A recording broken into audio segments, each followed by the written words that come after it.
আসসালামু আলাইকুম। আজকে আমরা খুবই গুরুত্বপূর্ণ একটা টপিক নিয়ে আলোচনা করব। বর্তমান সময়ে খুবই আলোচিত। এটা হচ্ছে আমাদের দ্বিকক্ষ বিশিষ্ট আইনসভা।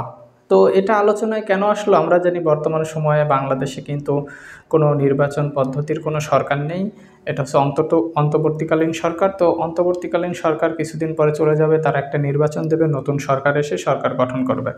তো এখন আমাদের যে প্রধান যে এখন দল বিএনপি তারা বলছে যে যদি দ্বিকক্ষ বিশিষ্ট আইনসভা হয় তাহলে ভালো হয়, বা বিভিন্ন সময় এ ধরনের কথা আসছে যে দ্বিকক্ষ বিশিষ্ট আইনসভা বাংলাদেশে করা হোক। তো এখন আইনসভা আসলে কি? আইনসভা সম্পর্কে আমরা একটু জানি। আইনসভা, যার ইংরেজি হচ্ছে পার্লামেন্ট। তো আমরা জানি বাংলাদেশের যে পার্লামেন্ট সেটা হচ্ছে জাতীয় সংসদ, এটা হচ্ছে এক কক্ষ বিশিষ্ট আইনসভা। এখন এক কক্ষ বলতে কিন্তু আমরা আসলে, এটা মজার বিষয়, অনেকে ভাবতে পারে এক কক্ষ বলতে কি একটা ঘর বোঝাচ্ছে বা একটা রুম। আসলে তা না।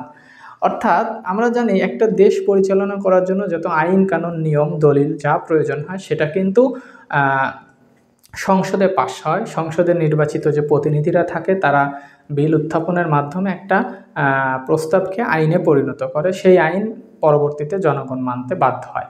তো এখন এই আইন প্রণয়নের সময় আমরা যখন দেখি যে একটা কক্ষ, বা যেমন আমাদের পার্লামেন্টে যখন আইন প্রণয়ন করা হচ্ছে, তখন আমরা দেখতেছি যে সেখানে সরকারি দল একটা প্রস্তাব উত্থাপন করছে, সবাই তার পক্ষে ভোট দিচ্ছে, খুব তাড়াতাড়ি সেটা আইনে পরিণত হয়ে যাচ্ছে।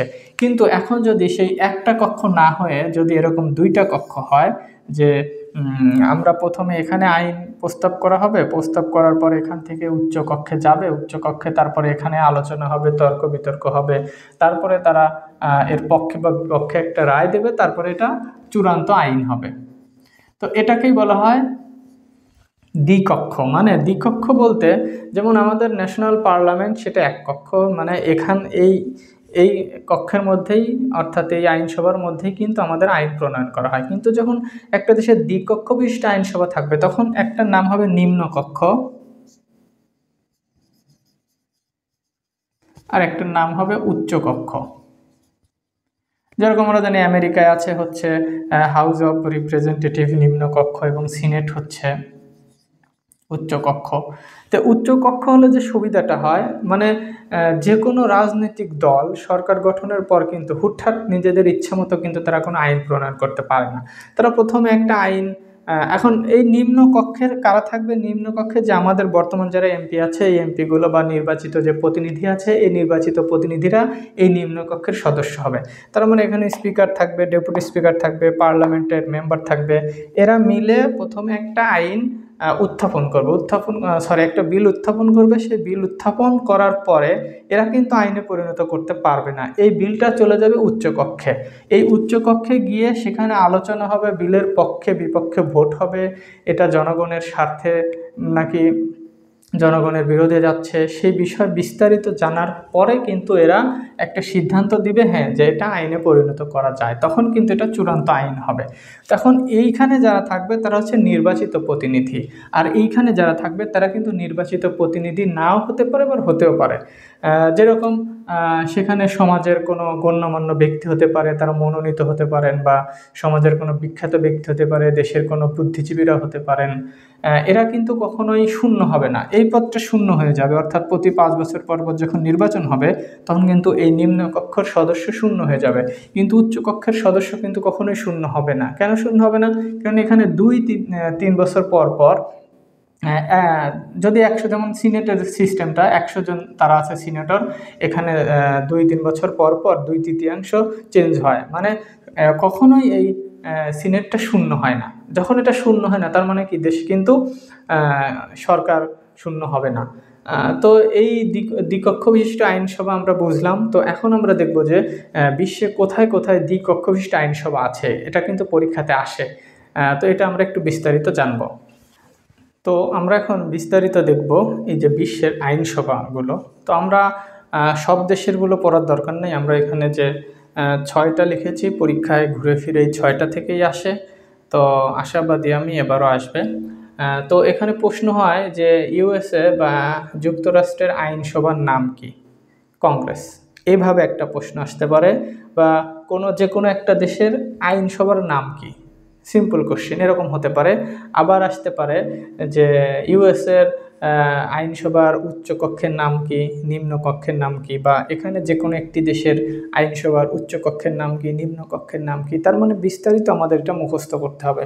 তাহলে যুক্তরাষ্ট্রের আইনসভার নামটা হচ্ছে কংগ্রেস, তার নিম্ন কক্ষের নাম হচ্ছে হাউস অব রিপ্রেজেন্টেটিভ এবং উচ্চ কক্ষের নাম সিনেট।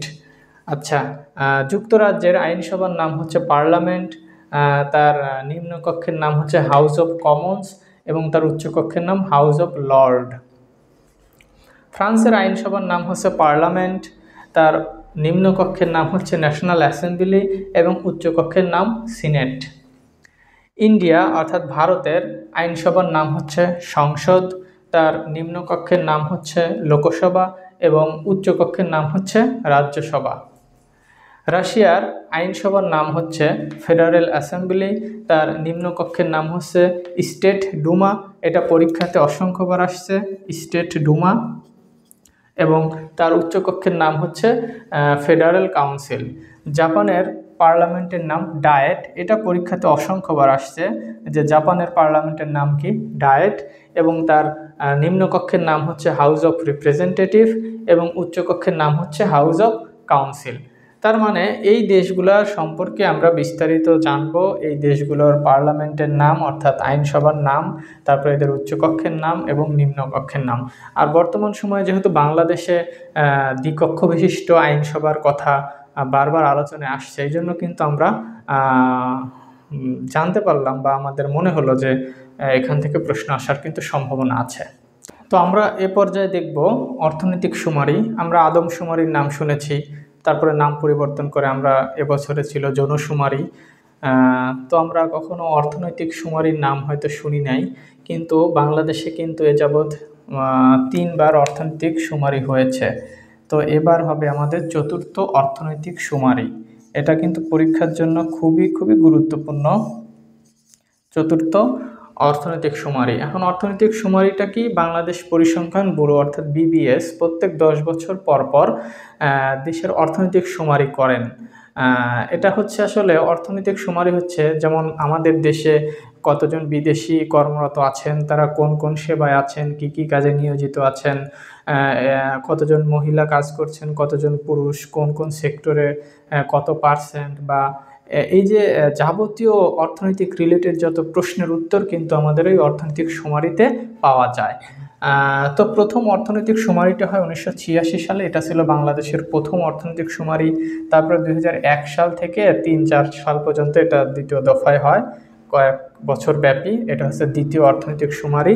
তবে 2013 সালে হয় তৃতীয় অর্থনৈতিক শুমারি, আর সর্বশেষ এবছর আমাদের চতুর্থ অর্থনৈতিক শুমারি হবে 10 থেকে 26 ডিসেম্বর, এখনো হয় নাই কিন্তু হবে। তো এখান থেকে প্রশ্ন আসতে পারে যে এবারের অর্থনৈতিক শুমারিটা ছিল কততম, বা প্রথম অর্থনৈতিক শুমারি হয় কত সালে। যেরকম আমরা দেখি প্রত্যেকটা পরীক্ষায় একটা কমন প্রশ্ন আসে যে বাংলাদেশে প্রথম আদমশুমারি হয় কত সালে, 1974 সালে। বিশেষ এই প্রশ্নটা মনে হয় 5-6 বার আসছে। তো এবার আসতে পারে অর্থনৈতিক শুমারি থেকে। কিন্তু আজকে আমরা আলোচনা করব বুকার পুরস্কার। আমরা দেখি প্রত্যেক বছর কিন্তু বিভিন্ন চাকরির পরীক্ষা বা অ্যাডমিশনে কিন্তু বুকার পুরস্কার থেকে প্রশ্ন হয়, অর্থাৎ এটা হচ্ছে যুক্তরাজ্যের একটা সম্মানসূচক পুরস্কার, যেটা 1969 সাল থেকে কিন্তু তারা প্রত্যেক বছর এই ম্যান বুকার পুরস্কার দিয়ে আসছেন। তো এবছরে আমাদের 24 সালে ম্যান বুকার পুরস্কার পেয়েছেন, উনি হচ্ছেন ইউকের একজন লেখিকা, ওনার নাম হচ্ছে সামান্থা হারবে। এটা খুবই গুরুত্বপূর্ণ আমাদের এবারের জন্য যে সামান্থা হারবে ওনার নাম, উনি হচ্ছে এবার বুকার পুরস্কার পেয়েছেন। ওনার একটা বিখ্যাত উপন্যাসটার নাম হচ্ছে অরবিটাল। অরবিটালটা দেখেই মনে হচ্ছে কিন্তু এটা মহাকাশ সম্বন্ধীয় কোনো লেখা। হ্যাঁ, এটা মহাকাশ নিয়ে, মহাকাশে যে যাবৎ অনেকেই আমরা গেছে, মহাকাশে যে বিভিন্ন অনেকেই ভ্রমণে যাচ্ছে, তারপরে মহাকাশ গবেষণার জন্য যায়। তবে ভ্রমণের জন্য না, মহাকাশ গবেষণায় যে ইউকে, তারপরে রাশিয়া, ইতালি, জাপান এবং ইউএসএ, এখান থেকে যে ব্যক্তিগুলো মহাকাশ অভিযানে গেছে, যাওয়ার ফলে তাদের 6 জন ব্যক্তির জীবনী নিয়ে এটা একটা বই। তো এই বইয়ের জন্যই উনি মূলত, এটা একটি উপন্যাস, এই বইয়ের জন্যই কিন্তু উনি মূলত এবারের বুকার পুরস্কার লাভ করেন।